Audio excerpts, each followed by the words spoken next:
Welcome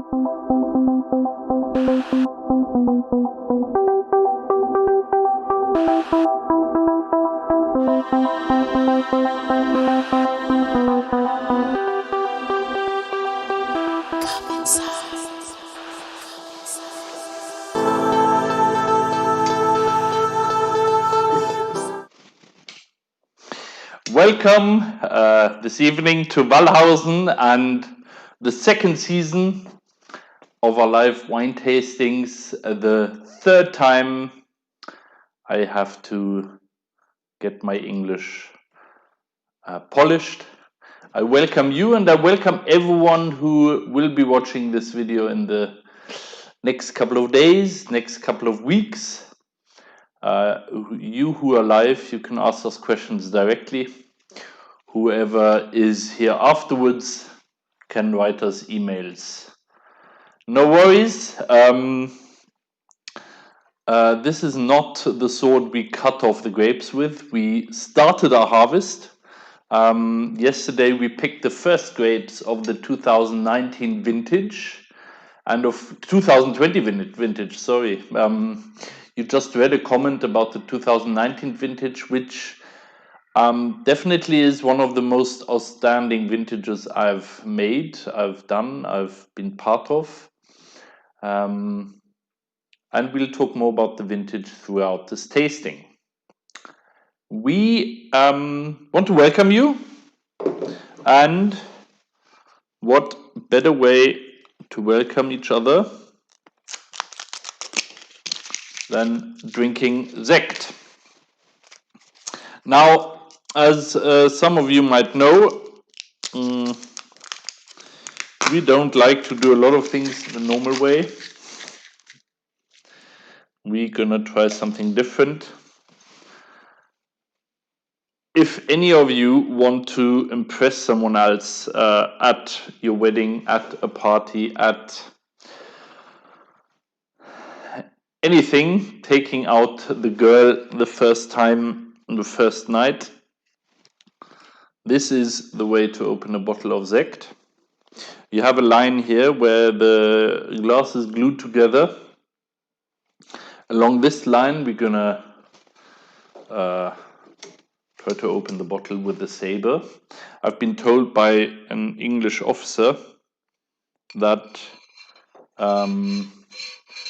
this is a saber, not a sword, as I wrongly told at the first English tasting. So welcome to you if you're watching.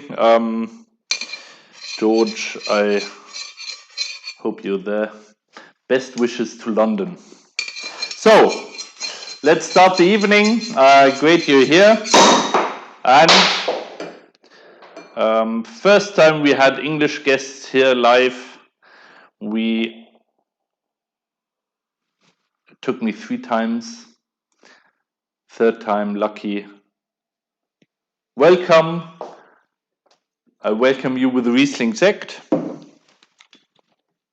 to your health, and because I don't want to be tasting by myself, my wife will be joining me.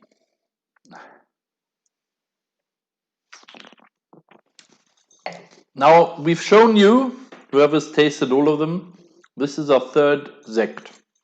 We tasted the Wildgraf Sekt, we tasted the Prinzessin Sekt. You can see them here in the background. Wildgraf, dark blue label, and Prinzessin Sekt is a rosé Sekt. And this is now Riesling Sekt. Trocken. Trocken means with Sekt, slight level of residual sugar. And this is actually what we've harvested, what we've been harvesting yesterday. Also, this is the first grapes we're going to get in. And Monday we're going to continue. So if any of you are bored on your island or wherever you are, get into your bloody car, come down here and help us pick grapes. So Victoria, are you going to join me? Hello, a very warm welcome from my side. Since our intern left the vineyard for lunchtime today because he decided to go hunting, I will have to do both today. Be a little bit here in front of the camera and also behind the camera. Yes. But nothing that we cannot handle. Cheers. Cheers to your health. Yes. So you came up with the idea of the rosé sect. This sect has been in the house here basically forever, as far as I can think. Victoria has a great heart for great sparkling wine, and that's why she introduced the rosé sect, the La Principessa, and the Wildgraf sect, which is a blend of Pinot Gris, Pinot Blanc, and Pinot Noir. What excites you so much about sparkling wine, sect, champagne, anything with bubbles? I think the fact that it gets you going. Whenever you need to get going, you just drink a glass of sect and you're back on the route.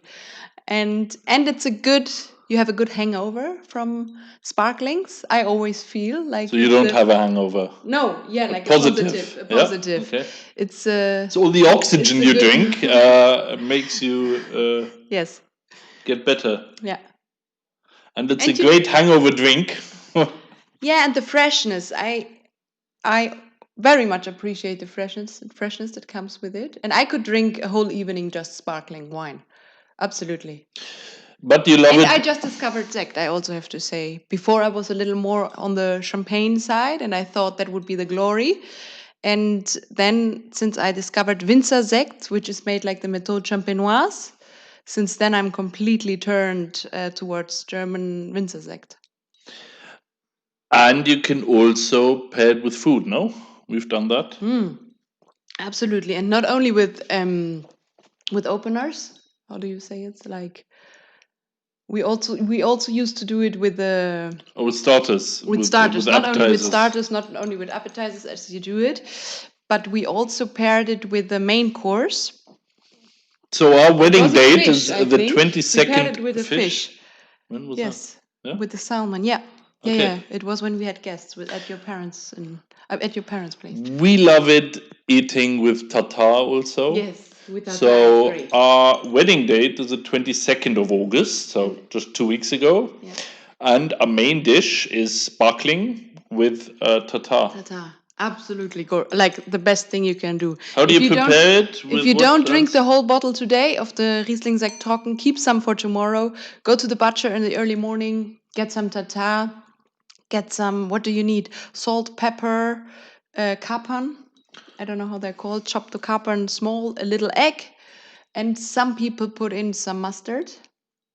And small onions. You love small onions as well. I keep it plain and simple. So the yellow bit of the egg, no? Yeah, only the yellow bit. Yes. Some nice baguette. Yes, some toasted baguette, and it's a very elegant, uncomplicated dish to serve. Also, if you have guests, I do it quite often because you really don't have to do much, and you can do a little salad besides with walnuts and the balsamico dressing, and it's perfect.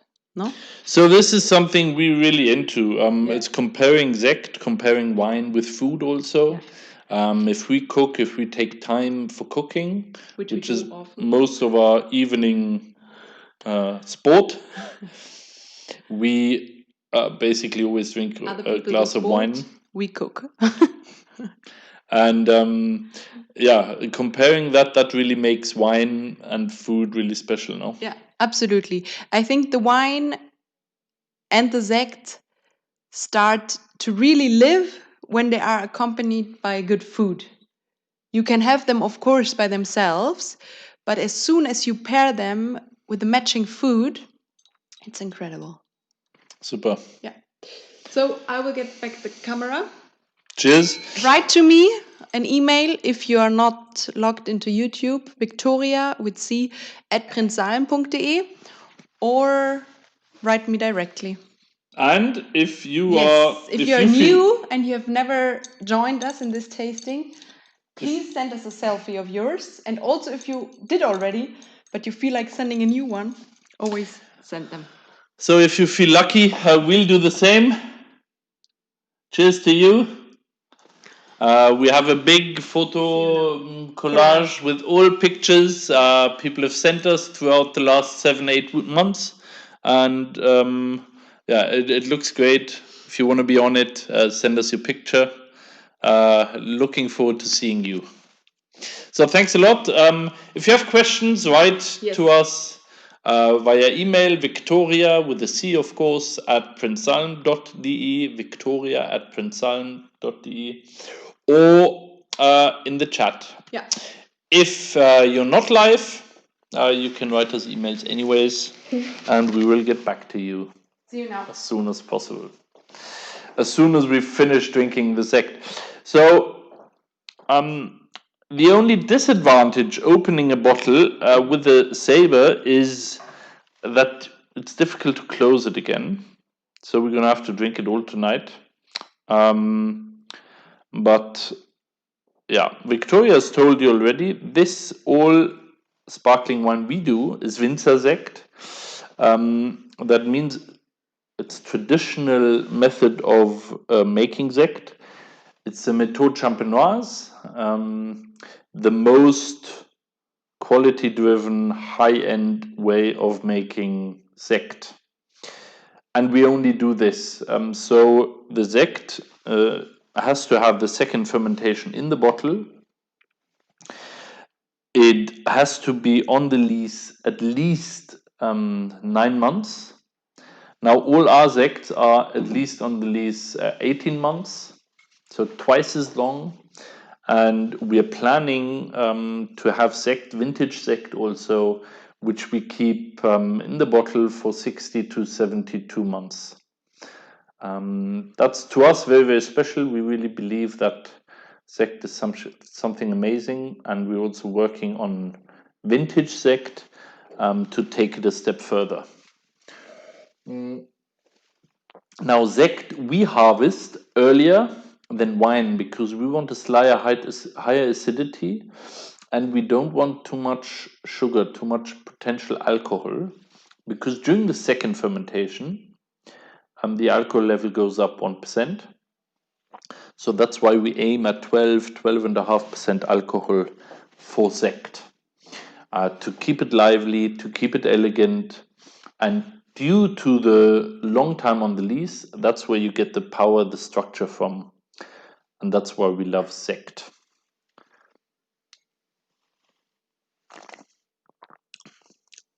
So Victoria said already, it's something to get us started. That's what it does today. And we've been here before online tastings, starting online tastings, and half an hour before we were so nervous. So what do? We open a bottle of sekt, had a couple of glasses, and things were fine and calm. Riesling sekt, dry Riesling sekt, it's the most, the sekt with the highest acidity and with the highest residual sugar in our wines, in our sekts.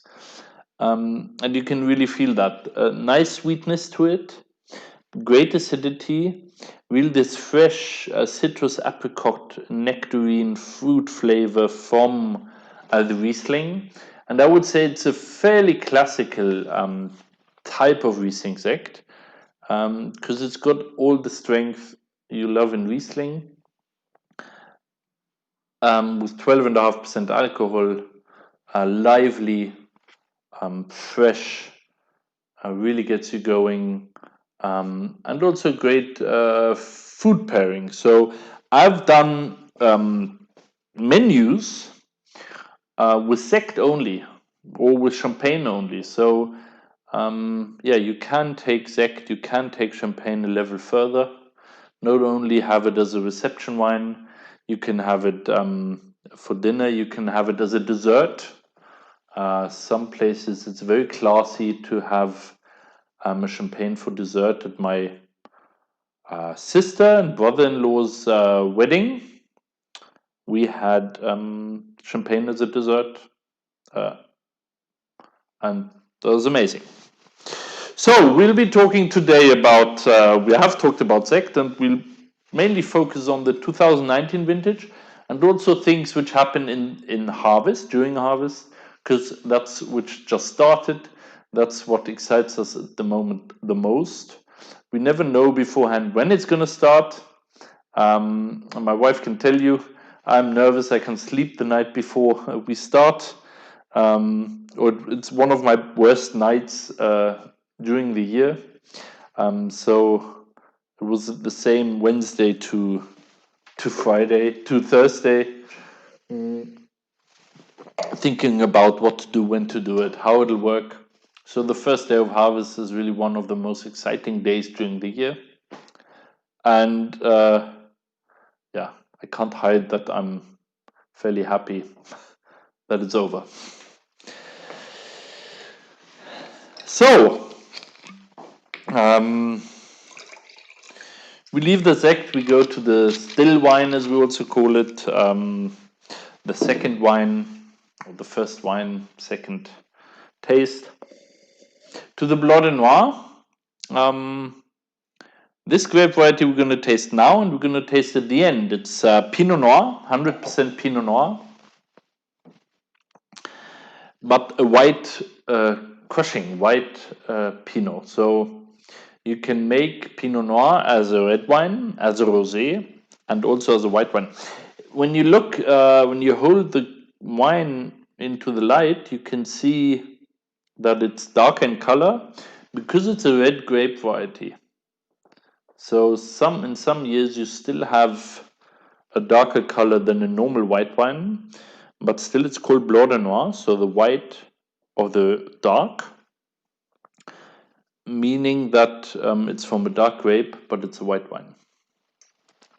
I love this because it combines really the best of two worlds of white wine, fresh, elegant, great acidity, liveliness, and at the back of the palate, the aftertaste, you really have the smoothness of and the body, the weight of the red wine, of the Pinot Noir as we know it. When we ferment it on the skins, that's how the color goes into the wine. The color's in the skin of the grape. So if we crush it straight away, the color doesn't go into the wine. When we leave it on the juice, the skin, the color will go into the juice, and that's how the wine turns red. So any of you have bitten into a red grape, you see that the flesh is white and the skin is red. So that's one method, fermentation on the skin, in order to get the color into the red wine. Blanc de Noir. We've started these tastings, a wonder, now some 6 months ago. It really has helped us due to going through the time of Corona.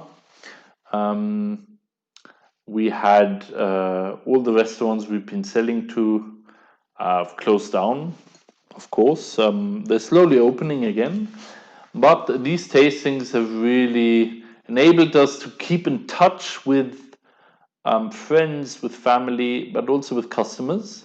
So we've done by now more than 20 live wine tastings. If you're interested in some of them, you can go back into history on YouTube. There are also some podcasts on different things on winemaking. There's 1 or 2 English things also, and there'll be more in the next months to come anyways. Who are we? I'm Felix, Victoria. We are the 32nd generation winemakers in our family. My family's been making wine for more than 800 years. We'll be tasting a wine today which originates in a vineyard which my family has worked on for 800 years straight. So last year, on the 1st of May 2019, we had a big celebration here. We're very happy the anniversary wasn't in 2020, because to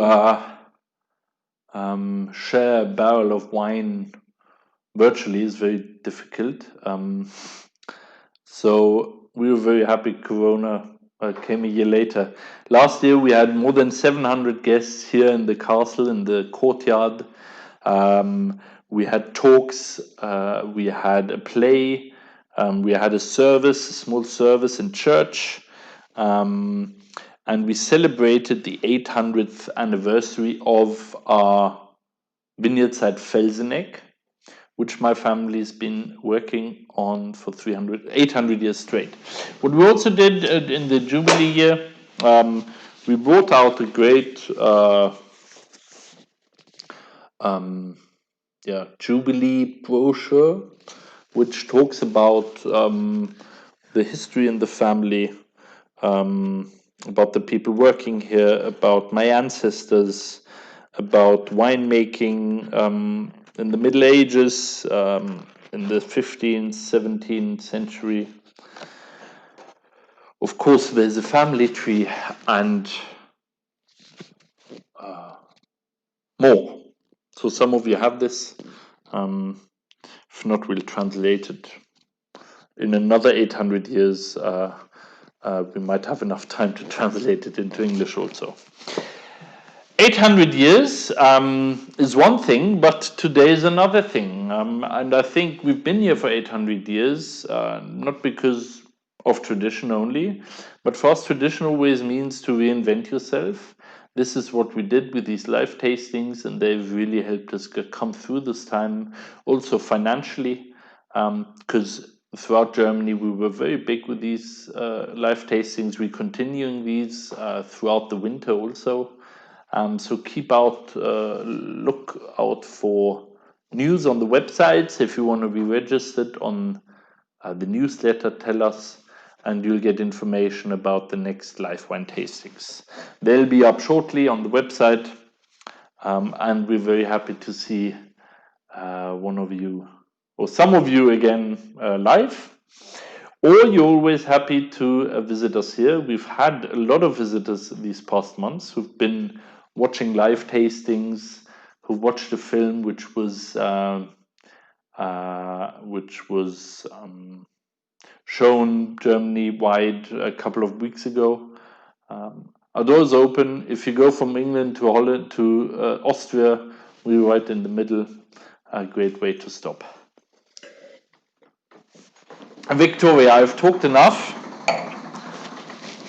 Tell me, what's on your heart? On mine, many things, but those are not the interesting ones tonight. Cecily says hello from London, and Alistair. And we have a question from Hugh. When did they stop pressing wine with their feet, or is it just a myth? So it was more the crushing, not necessarily pressing. With your feet, it's not a myth. People do it in Germany also. It's in order to mix grapes with the juice. So the grapes on the top go to the bottom, and it's a way to have more extraction of the color of the skin. That's what you do. We don't do it with our feet. We do it with stamps. We stamp it down by hand. There's machines which do it, and you can do it with your feet also. What is the reason that you do it with stamps and not with your feet?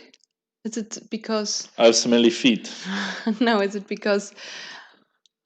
Well, practical reasons. I would have. We have to do it 3 times a day, 4 times a day. For how long a period?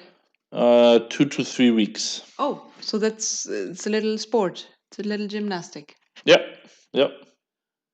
And why is it more handy with the stick than with the feet? I would always imagine it's much more easier to go there in with your Gummistiefel or with Gummistiefel bare feet. Doesn't work. No, because it has to be bare feet. Yes, you have to be bare feet, of course. And it's also, you can do white wine if you want to do maceration time. You stamp them a little so you get the juice going, and then you leave it standing there. We can try it this harvest. Doing it with barefoot. Yeah, let's Let's do it. Next week, in 2 weeks' time, Okay. we You can look do at a me video. as if I would have. Well, I would Well, it love to sounds do like it. you want to do it. I always thought actually it was a myth, and you It's wouldn't not a do it myth. anymore. Yeah, no, I it's know not a that you do myth. it with a stick, but I thought it had like a bigger idea behind it. No. There's a big idea behind it. I can't tell you tonight, though. Okay. Well, probably we'll do one basket with the feet, and We'll send you a video. We will post it on Instagram, so you will see how it looks. But we only do it with red wine, white, right? You can do it with white wine if you want to have a time of maceration. So that's a way of getting juice around the skin. So the juice draws the minerals of the skin. Yeah, it's what I did with my Sommerlocher Steinrossel. What you did with the Riesling from the Sommerlocher Steinrossel. And that you can do instead of crushing it with a machine, you can do it with your feet. Okay. Will Collahan asks, why is the Pinot Noir white? I thought it was commonly a red wine. Hi, Will. Great you're here. Hi, Cecily. Yes, Pinot Noir is a red wine variety. But like some other grape varieties, some other great red grape varieties, Pinot Noir can be both because the color is in the skin. So if you press the grape straight away, you will have a slightly dark, but you can get a white juice out of it. Only when you ferment the skin with the juice, the color goes into the wine. That's why out of Pinot Noir you can also make a rosé. Because if you have a little time of maceration, it goes a little rosé How in long color. was the time with the Blanc de Noir? No, this we press straight away. You press straight But away. if you have ripe vintages, you already get some color when pressing it. Okay. So it depends whether it is a ripe vintage or not, that it has a slight rosé color, but it's... And also whether it's been on the skin a little bit, how the press program is. But it's common that Blanc de Noir has a slight bronzen, slight nutty color, golden color. Perfect. Then we were asked, what is wrong with the zebra? If it's drunk already, I think. It's perfect because you can put a bottle inside. This is how it's meant to work. But it doesn't, so it's like... No, this is the wrong bottle. Yeah, it's the wrong bottle. We can do another one. No, I tried it with the other one, it doesn't work. I think it's just made for It's South a drunken African... zebra. Yeah, it's a drunken zebra. So, those were the questions so far. Thank you very much. Back. See you later. See you later, my love.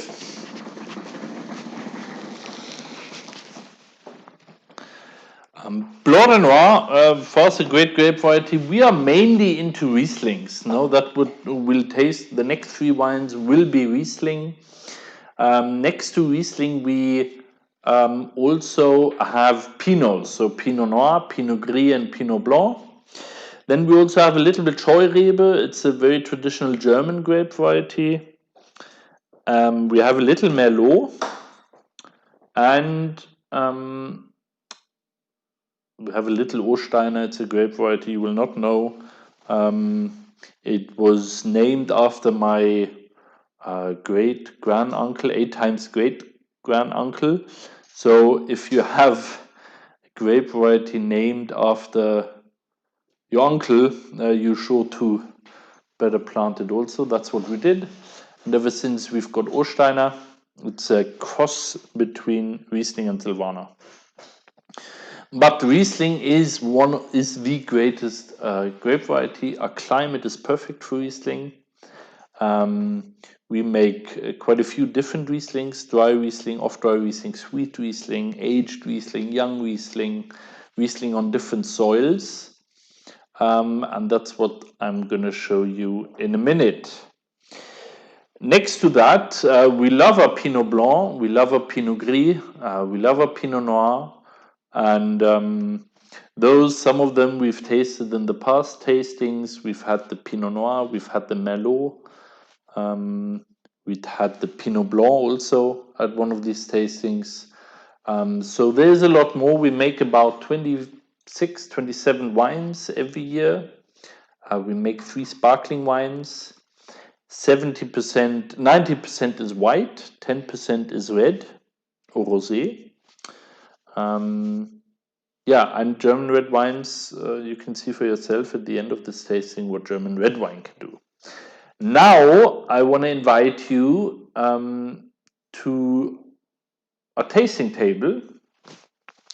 And we're going to taste the next 2 wines in one slot. So I'll be there in a minute. You need 2 glasses. We're going to taste 2 wines side by side. So I invite you to come with me and taste the Riesling from the green slate and the Riesling from the red slate.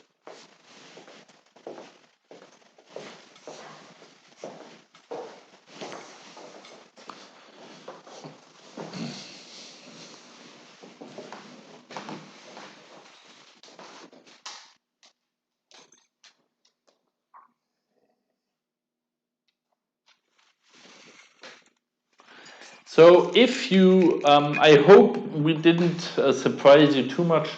I hope you have a couple of clean glasses at your house, at your home. We do this a lot of times, and if ever you have the chance to drive by here, this is our new wine tasting room, which was built 2 years ago. So pretty exactly to this date, we've been here for 2 years. And this is where we do our tastings. And whenever you come, you'll have the chance to taste the wines here. We are tasting Grünschiefer. It's a green slate Riesling next to the red slate Riesling. Now, why do we do this? We get the question a lot of times, why do you have so many Rieslings on so many different soils? Now we do this because we don't believe the wines taste different, but they are different. And that's one you can do at your home. You can pour both wines side by side. Smell, taste, think about it, and compare them. Now I'm going to give you a minute to taste. This is how we taste. We stick our nose into the wine. We smell, really try to get the full aroma. That's why we shake the glass a little bit. Next to smelling, we check the color. Yeah, is there a difference in color? You might say that the red slate is slightly darker in color than the green slate. And then we taste. What does schlürfen mean in English? Cecily, can you tell me? To slurp? No. So when you make this noise when drinking, someone please tell me what it means. How it's said in English. Basically, you draw air into your mouth because the air makes the aroma go higher, go more intense. That's why we do this.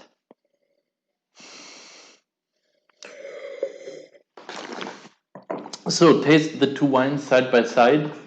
If you want to tell us which you like best, why you like it best, but also tell us what you think the difference is. Is there a difference? How big is the difference? And what is the big taste for you? She's had enough of the wine. It's Cassiopeia. Of course, we have a vineyard dog. Cassiopeia has been with us for 2.5 years now.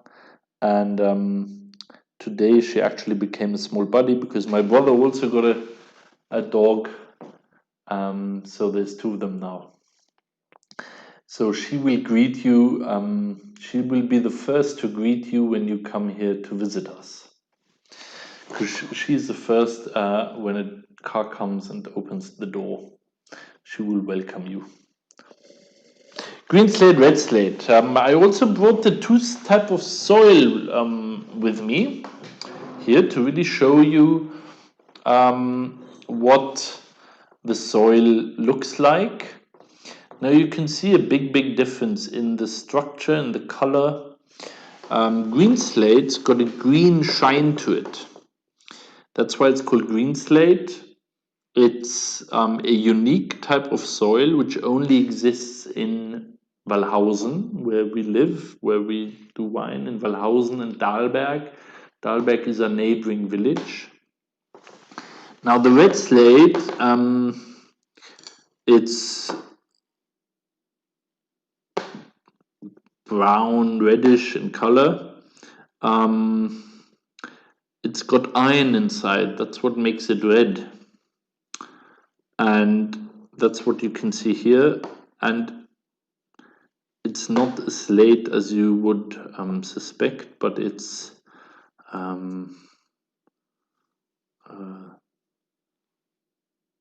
slate. The quartzite broke down into smaller bits of soil, but when you look closely, it's all small stones. And on these two soils are most important types of soil at the estate. And the green slate being unique, the red slate you can find throughout Germany. It's a fairly common type of soil. Riesling is the #1 grape variety to really show the difference between the soil. Riesling can do anything. Riesling can be from super dry to super sweet, from heavy, intense to very elegant, acidity driven. It can be drunken very young. At a good quality, you can age Riesling for a long time. So if you look for wine for your wedding anniversary, for your 18th birthday, for your 50th birthday, from your birth year, be sure to check out aged Riesling. We got married 2015. I bottled big bottles of Riesling Auslese. And that wine we will be able to drink in 50 years and it will be amazing. And I hope maybe Cecily will join us to drink them. Green slate and red slate, we often get the feeling and the feedback that either you love green slate or you love red slate. Either you love the Grünschiefer or the Rotschiefer, because they're very different. Now, I hope you had a couple of moments to taste the wine for yourself, to make up your mind. Green slate for me really shows flavors which I have in mind when thinking about the green color. Also, red slate is more red flavors. So green slate for me, it's got a great acidity. It's got minerality, but also green apple citrus flavors in the nose. More acidity driven, very lenient, very clear, juicy, really gets your taste buds going. Straight on, it really hits you. Maybe something a lot of people would consider as being a classical Riesling. On the other hand,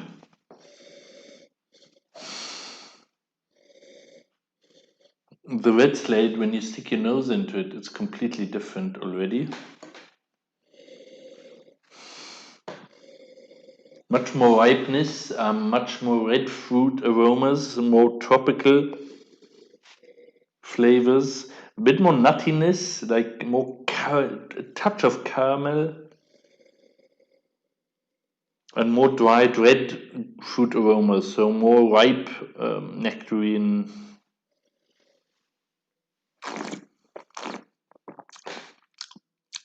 And in the taste, it's got much more width on the palate. Goes much more into into all areas of the mouth. Great intense red aromas. And it's amazing when going back and forth to see how different they are. Now, these two vineyards where we source, 4 vineyards we source the grapes from, they're only a couple of 100 meters apart. It's the same climate, it's the same time of picking, it's the same cellar, and it's not that I do huge differences, make huge differences in making the wine. We pick them the same way, we have them in the same, similar barrels, similar stainless steel, similar fermentation, similar time of bottling. But the soil makes such a big difference. And that's what we wanted to show you. And that's why we're tasting both wines side by side. For me and for a lot of people, this is the most exciting way to taste. And that's what I wanted you to get into, to really taste the difference. And really be sure to not judge a wine at first sight, at first taste, at first smell. Be sure to take your time. Also be sure not to judge too quickly. And also, I think the most important is taste, taste, taste. Really be open. There's great wine all around the world. You know that in England they make great sparkling wine nowadays.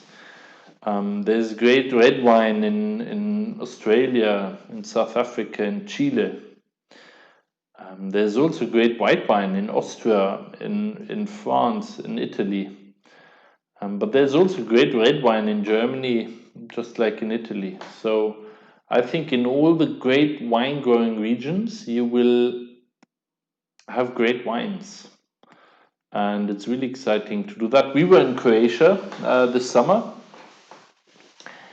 And we visited wineries, we tasted wines, the autochthone wines, so Malvasia, for example, it's a white wine grape variety in Croatia, but also Merlot at a level which I think on an international standard, it can compete with anyone.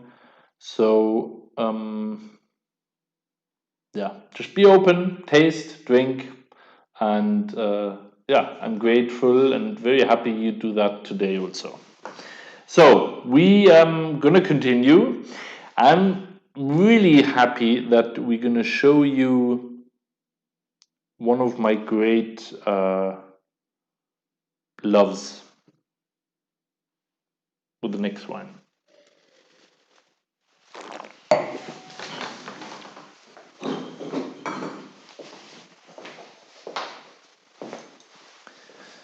So I'm gonna bring a piece of soil with me.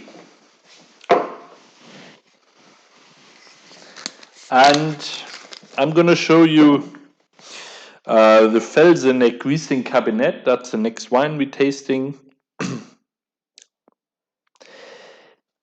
And the Cabinet is also grown on green slate. So the green slate Riesling is sourced from the Felseneck and the Ritterhölle. It's 2 single vineyard sites. That's where we get the green slate from. Both sites are grown on green slate. And the Felseneck, that's the vineyard site my family's been working on for more than 800 years. It's a 2019 vintage. We tasted the 2018 vintage in our first English live tasting. I'm not sure whether you can remember, but You can see now that the 2019 vintage is obviously a little more fresh, very fruit forwarded, very intense. In 2019, just as the introduction at the very beginning of this tasting said, is one of the most exciting vintages in the past years. We have a climate change. I just looked at the numbers. It was the second warmest August ever. It's been one of the driest Augusts in the past 70 years. And the climate, we now pick up to 2 to 4 weeks earlier than we used to. So when I say that we started picking yesterday, this is 3 to 4 weeks earlier than we usually start picking. Now, considering wine, climate change was not only bad. We have had in the past 10 years a number of amazing vintages. Whereas my father in the 80s would say you had 3 good vintages, 4 average, and 3 were terrible. In the 70s and the 60s. Basically, since 2007, we've only had very, very good, very decent vintages. Now, we are here very fortunate because we are very far up north. We're very high in elevation. So we have a very cool climate, which even in warm years really makes a difference, really brings out the best in wines. Really keeps the wine on their toes, elegant, acidity driven, with a great balance. And that's what I'm showing you here today. And this is the wine I've drank in most of in my life. I used to go to school in England, and that was the wine for me to put in my suitcase. I think the most I ever took over with me on a flight was, I think, 9 bottles of wine. I think 8 of them were Riesling Cabernet. And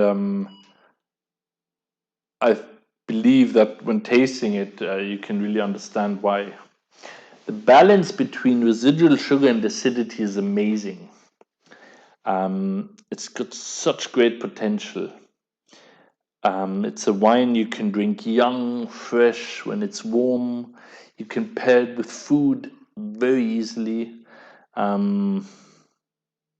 Fish, sushi, any spicy dishes. If you love Asian food, this is the wine, maybe with a green slate Riesling, you really want to taste. That is a wine which pairs perfectly well with spicy dishes, because the sweetness and the acidity really balances out the spiciness in the food, and it's a great companion with the food. Generally, with food pairings, one of the most important things I believe is that wine and food, they walk side by side. We don't want the wine to overpower the food. Neither do we want the food to overpower the wine. Some of my nightmares consist of remembering sitting at great sushi places and next to me people drinking the biggest red wine I've ever seen in my life, or the most powerful, and having sushi with it. I don't get it, because I'm not sure how much of the nice, elegant sushi you taste when you have a big, full-bodied, alcohol-driven red wine. Nothing against red wines, but the food pairing is such an important thing. And if you're gonna have good food, really try to look out for what is best for the wines and for the food.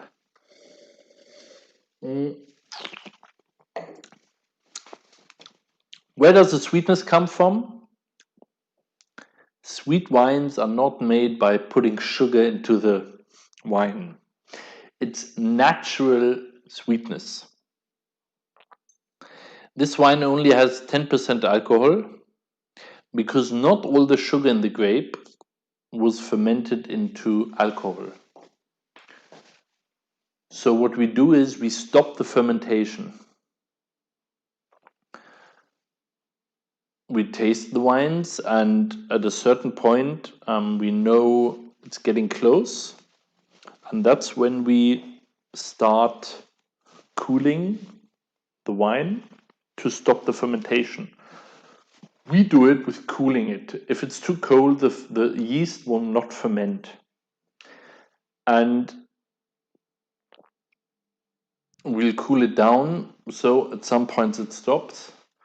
And that's how we get sweetness in the wine. Now, what is important about sweetness is that it's always balanced. And that's where Riesling and German Riesling is amazing at. Where Riesling is the best there is. To have a Riesling with great acidity and great minerality and great sweetness, that is world-class Riesling, how we love it. And that's what you can taste here. That's something Germany is also famous for. Some of you have been in the past tastings. You know that we love our aged Rieslings also.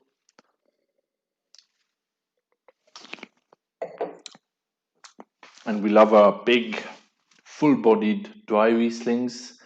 But this is really where we originate, and this is just something lush, amazing, intense. Yeah, a real eye-catcher. And another eye-catcher is coming now. You forgot your glass, but that's why I always have a second one with me. Thank you. So, Nice. you get to taste everything. Thank you very much. Here you go. So we have a comment from Will, who... Can you tell me what schlürfen means? No, it's not Will. It's Alistair. Yes, I will in a second. He said that they think the red slate has greater complexity and intensity, which is absolutely right. Yeah, spot on. Spot on. That's a great description, I believe. Much more full-bodied, more full in aroma. Yeah. And Cecily writes, Felix, you slurp the wine and then you can let it roll down your tongue. Lovely. Cecily, thank you. And apparently we got a volunteer for feed stamping. Hugh will help us, which is great.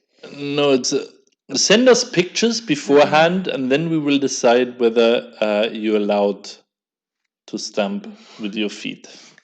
Pictures of the feed. Pictures of the feet. And we have two questions. One from Cressy. Should we let red wines breathe, or is it a myth?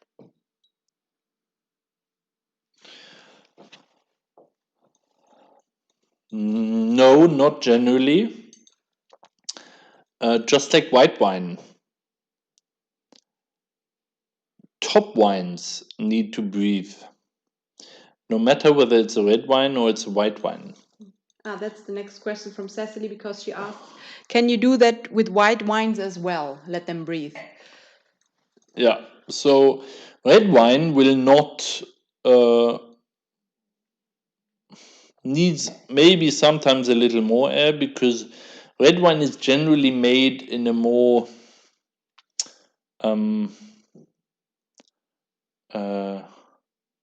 open character. It can take more air than white wines. Some fresh young white wines, they don't handle air too well. But generally speaking, most of the red wines and most of the white wines you want to drink young, fresh, straight away, because that's what they're made for.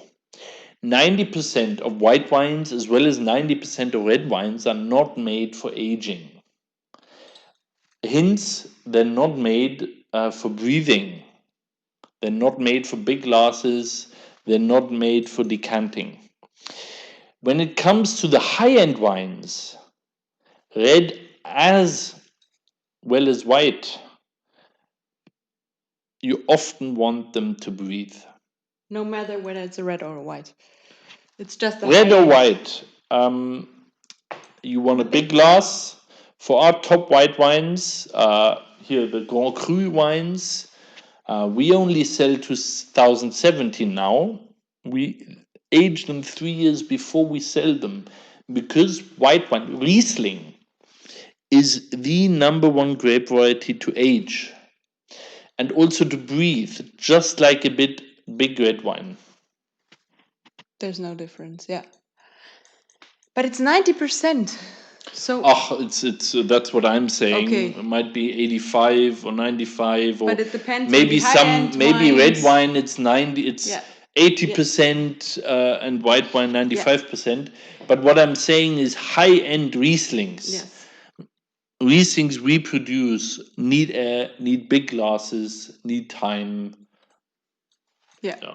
Just like And high-end red wines. just for the record, today we drink basic wines, apart from the Felsener Cabinet, which is a Premier Cru, or it comes from a Premier Cru vineyard site.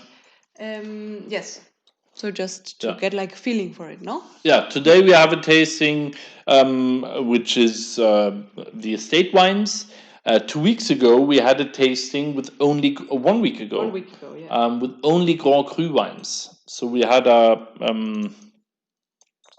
first tasting of the 2017 vintage, and those are wines you're going to look for aging them for the next 10 years at least.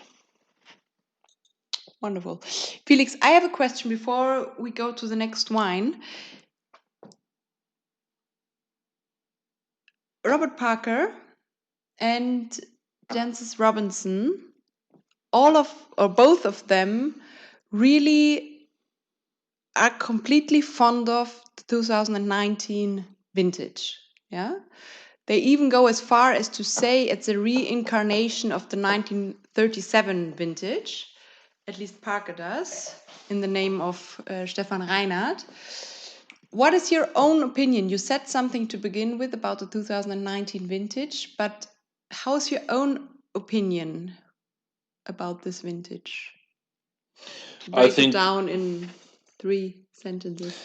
I think it's not that easy, not that simple. It depends on the region you're in, but definitely 2019 is an absolutely outstanding vintage, although I would not go as far as saying that it's the best in the century. I think it's even probably though the one century is only 20 years old. Which vintage would you say is as to good compare as it with 2000? 1937, there have been other great vintages like 71, 76. Yeah, but that's the old century, no? Yes, but the past 15 years were very exciting. And I really believe 2012, 2010 here were very exciting. 2015 was super, super, super vintage. 2019 was amazing also, but it depends which region you're talking about and which wine grower you're talking about. I wouldn't go as far as saying it's the best vintage in the past 20 years. Okay. It's one of the top 3, 4. Yeah, that's definitely. For sure. Okay. Thank you very much.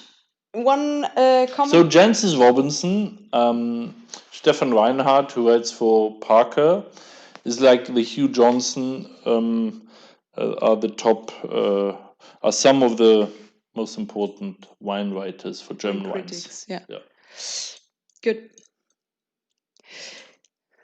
Goodbye. Will you join us later? Yes, I will be Very there good. for. Yes, of course. So that's what you see. It's not always that simple. It's not that easy. You can't categorize it straight. So there's vintages, like 2006 was here at our estate, not a good vintage. At my uncle's estate in Castell, it's one of the biggest family-owned wineries in Germany, with a very long tradition. They mainly make Silvaner. They are the best producers for Silvaner in Germany. And they had in 2006 an amazing vintage.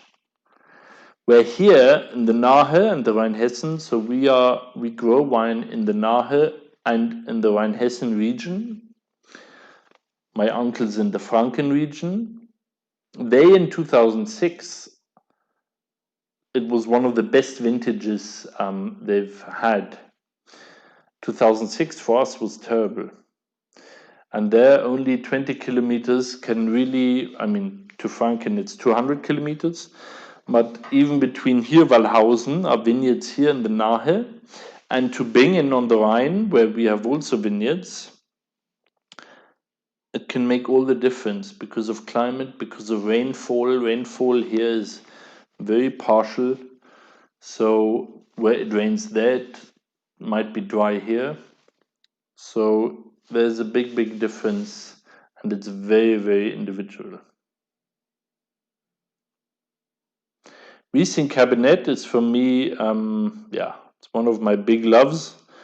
And I hope you can see why. And I hope you get to know the wines. Now, we have 6 bottles today.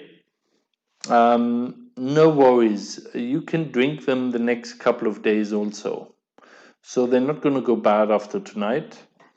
So you can leave a little bit inside, put it in the cooler, close it, and you can have it the next 3, 4, 5 days. Green slate, red slate for sure, the Cabernet also. The Sec, the sparkling, and the Blanc de Noir I would drink over the weekend. But just to tell you this, you don't need to gulp them down tonight.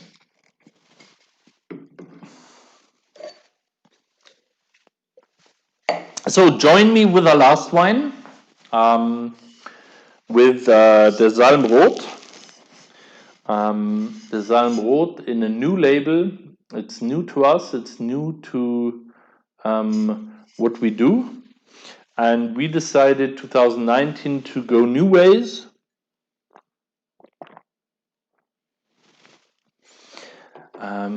Whereas the red Salm is from 2018. And this is basically a wine to show the fish. Now our surname is Salm-Salm. And the Salm is a salmon. So our name is Fish. And the 2 salmon are in our coat of arms. That's what you can see on our other bottles on the side. Here on the red side, you can see the 2 fish. That's the salmon.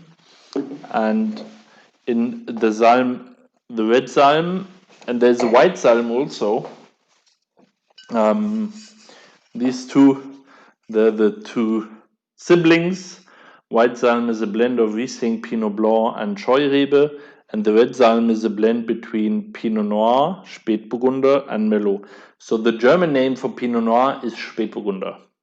And this is, William, where we make red wine out of a red grape, because we leave the skin on the juice. It ferments on the skins, so the color of in the skin goes into the juice.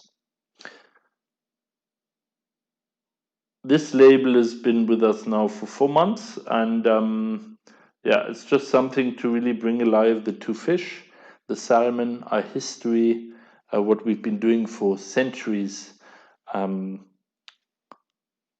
White and Salm Red.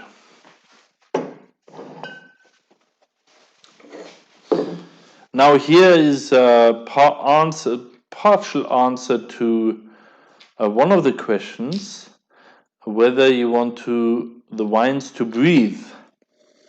This Salm has been open for a couple of days. You can see it's not full.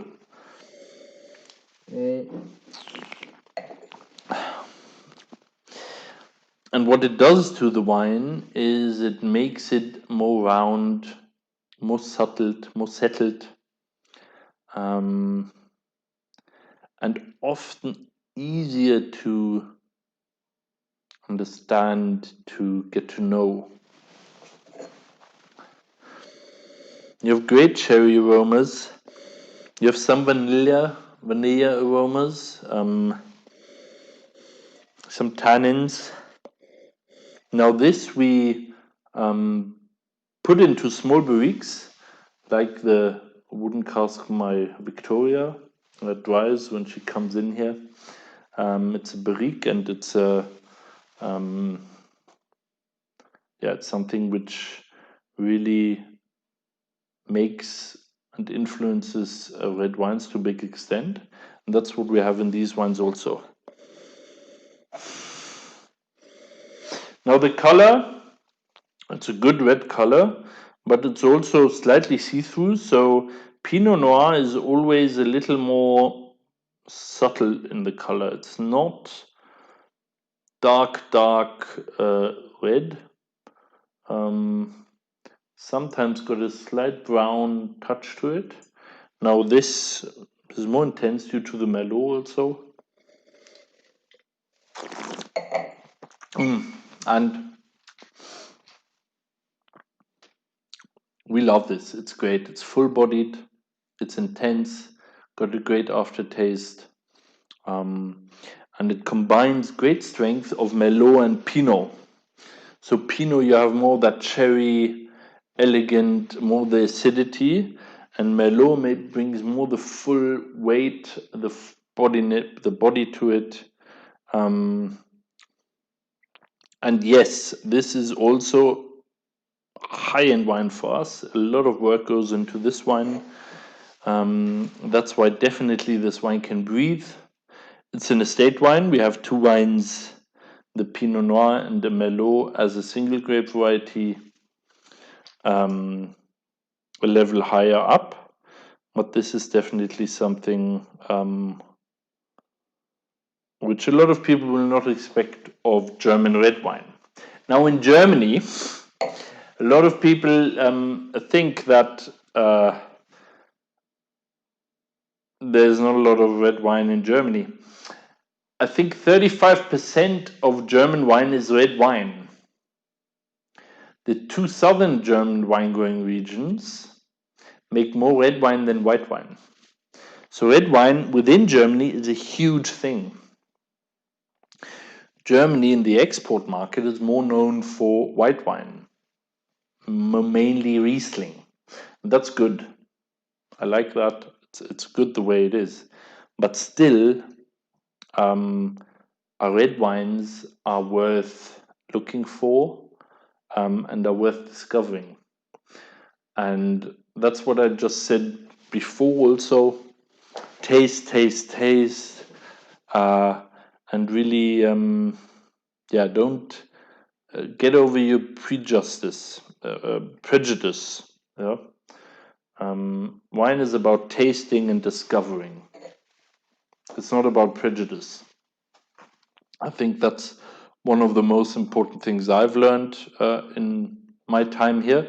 I'm now making wine since 2007 here. I studied winemaking. Yes, you can study winemaking. And a place 3/4 of an hour from here. In Geisenheim, and in the Geisenheim University, I studied winemaking. And no English guy. You're here. Thank you, Victoria. That's what always happens with the 6 wine. I get confused where you guys are. This red wine is really nice flavors, great aftermath, and this is really something you can check out for yourself. Leave it open, try it tomorrow, try it on Sunday. and you will see how these wines develop. But the same you can do with the green slate and the red slate. They will develop, they will taste different tomorrow, they will taste different on Sunday, and that's something amazing. Wine is nothing static. Wine lives, wine is alive. Wine loves to be discovered, and it's also a matter of the second look, the third taste, the fourth smell. So nothing at first sight. First sight is very important, but it's only one of them. We are a member of the VDP. We are a member of Fair and Green. These are two of our most important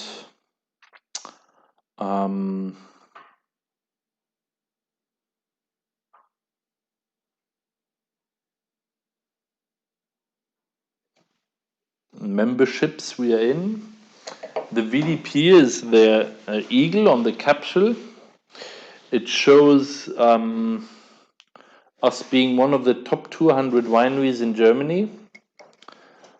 The VDP is an organization which very strictly controls winemaking, controls the yield in order to push its members to being amongst the top estates in Germany.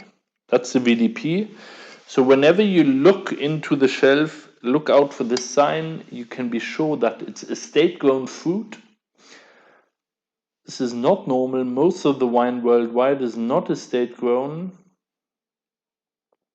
The VDP, the eagle with the grape cluster, tells you it's estate-grown. We harvest far less. We are very strictly controlled. It's quality-driven.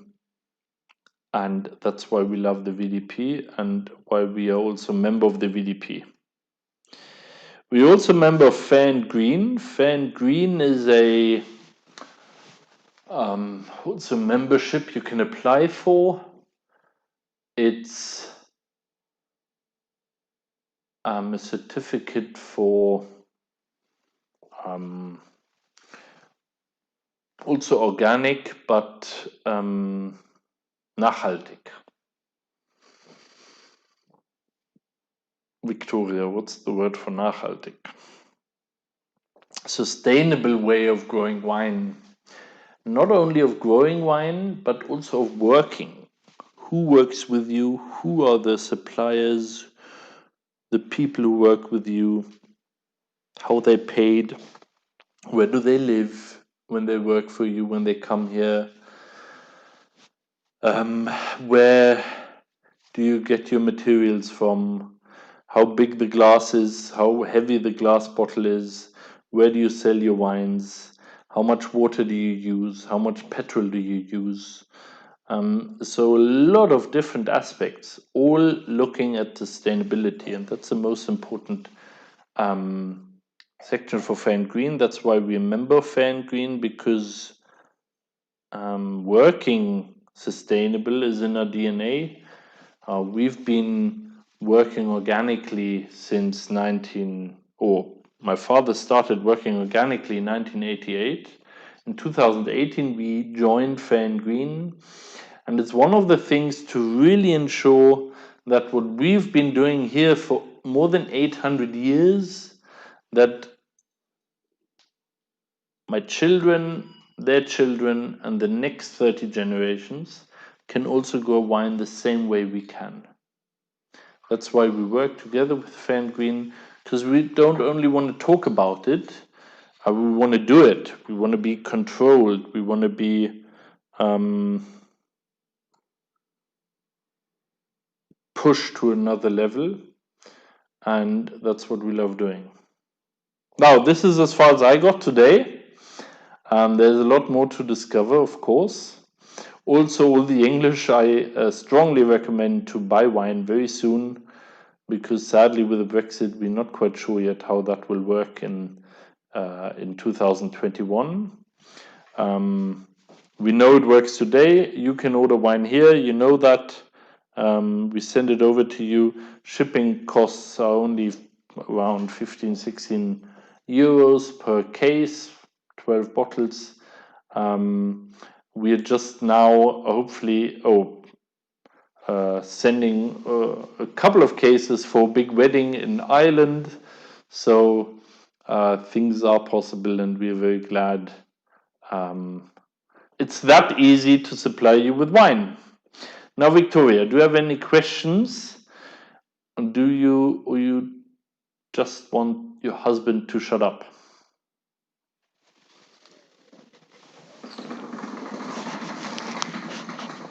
Hello. I have a comment from Will. The English contingency prefer the sweeter wines, but the majority prefer the second. I don't understand. What does he say? That they prefer the sweeter wines, but the majority prefer the second. I think it refers to the second wine. The red slate. Yes. Okay. I would assume. And we got a comment from Alistair. My goodness, you make a fantastic red. Well, you better try our Merlot and the Spätburgunder, which are even better. You wouldn't believe it, but they are. different, but yeah, it's still more intense. Mary Jane, the wife, sent me a picture of our Ecovin. We have it as well. It's not the Ecovin, but it's the same, and they got it so that they don't have to drink the whole. Oh, the Coravin. Coravin. Yeah. Yes. Oh, you got one, it. Okay. Yes, they got one from last tasting. No? Did they ask last tasting? Possibly. I can't. I don't know. I can't remember. But they sent me a picture of a perfectly made table with grapes and cheese, and then a second picture of a Coravin, which is not a Coravin. It's called differently, but at least they are well prepared for the next weeks and months, and don't have to drink everything as fast as the rest. Us. It's us. Then Cecily asks, what was the best region in 2019? Well, as you saw before, Robert Parker, Stefan Reinhardt, he said that really Rheinhessen, Nahe, Pfalz, Rheingau and Mosel. For him, those 5 regions were the best. But he also says clearly it depends on the winemaker. So it's not something that goes wide, but he mentioned those 5 regions. Do you have something else to say? Yeah, it's very dependent on the winemaker. Try it out yourself. I think the focus often for export markets like Stefan Reinhardt is tasting is more the Riesling making countries. So when you look at Franken, Baden and Württemberg, they had an amazing 2019 vintage. Not very easy to answer, to be honest. Then Will Callahan asks whether 2014 was a good year. It was good, not amazing, but good. You didn't get married in 2014. Why does he ask? I don't know. He will have his reasons. Cressy asks... It was a good year, but not amazing. It was medium, but still, we tasted 2014 wines at our live tastings. Yes. So 6 years afterwards. Yes. Dahlberger Ritterhölle and the Grünschiefer. Yeah. Amazing wines. So if you're interested, they really do a great job. And we still have some of them. Yeah. Why is Germany more famous for white wine? Because of the climate, we are more north than most of the other wine growing regions, meaning that white wines, especially Riesling, so we're not more known for white wine, we're mostly known for Riesling. And Riesling is the #1 grape variety in Germany. It's the queen of grape varieties. It's the most versatile grape varieties there is worldwide. And we're the best at it, making Riesling. That's why we're famous for white wine, because we're famous for Riesling. But look out for the red wines also. For other grape varieties, I think in Germany you can find huge wines in all places. When you're good at one thing, it doesn't mean that you are not good at another as well, is what you're saying in the end. It's just, no? Yeah, I can sing very well, but I can also drink a lot of wine. Then Crystal Roosevelt asked, is it normal that Riesling will become sweeter the longer it is stored? It doesn't become sweeter because there's no sugar added or so.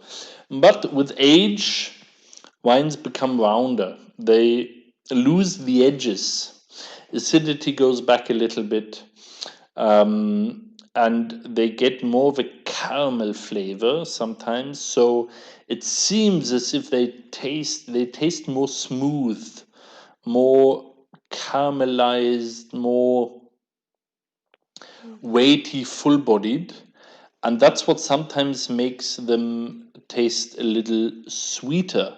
They never taste sweet in the sense of sweet, but a dry wine with time loses the edges and becomes more round, more full-bodied.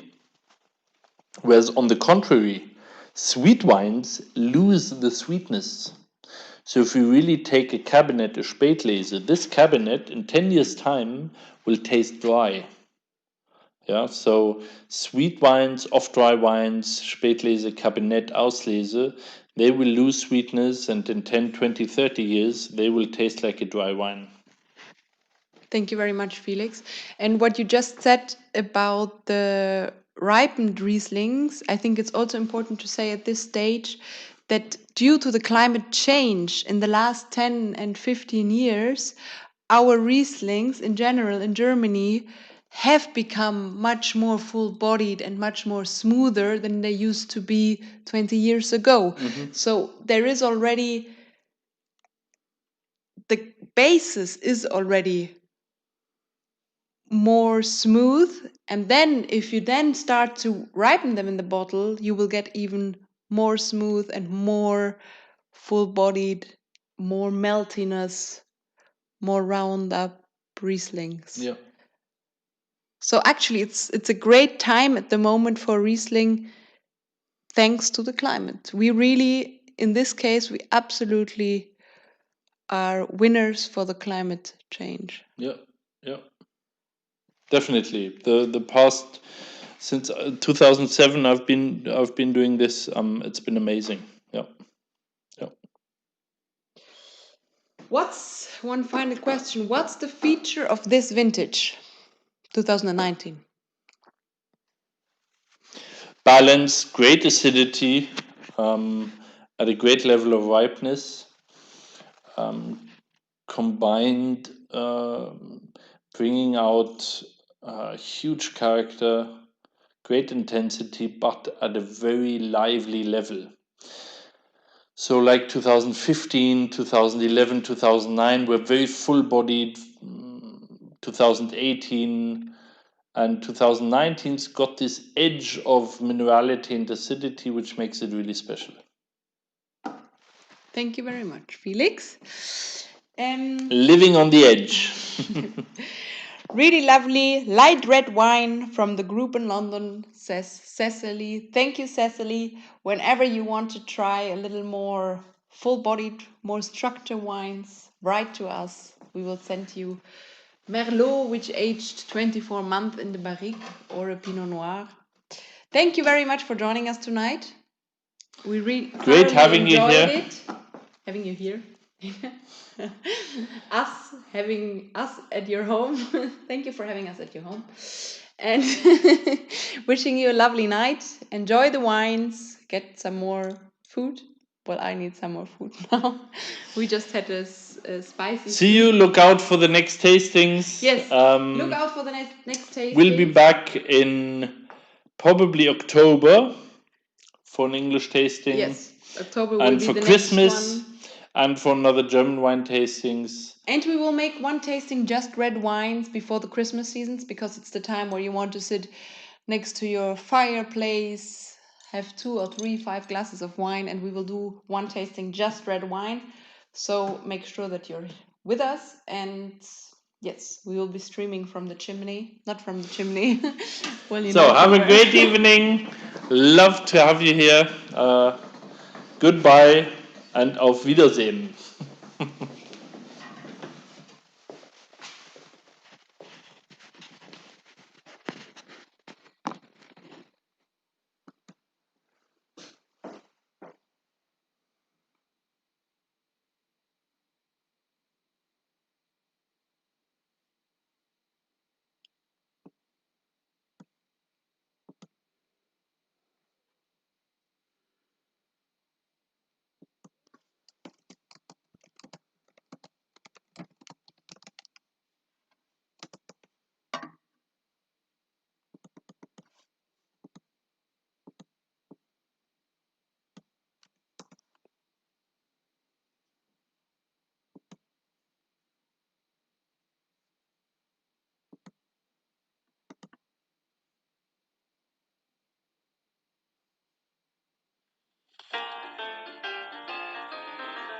I love my friends, and they love me.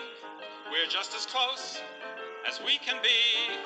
And just because we really care, whatever we get, we share.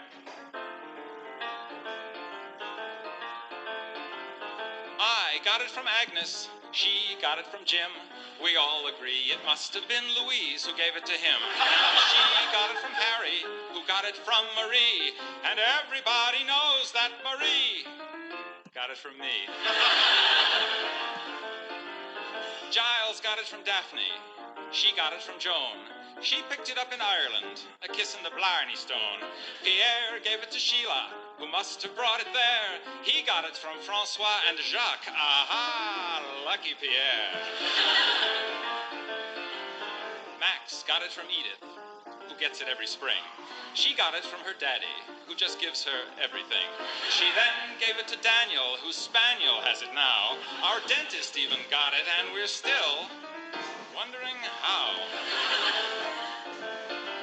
But I got it from Agnes, or maybe it was Sue, or Millie, or Billy, or Jilly, or Willie, or doesn't matter who. It might have been at the pub, or at the club, or in the loo. And if you will be my friend, then I might. Mind you, I said might.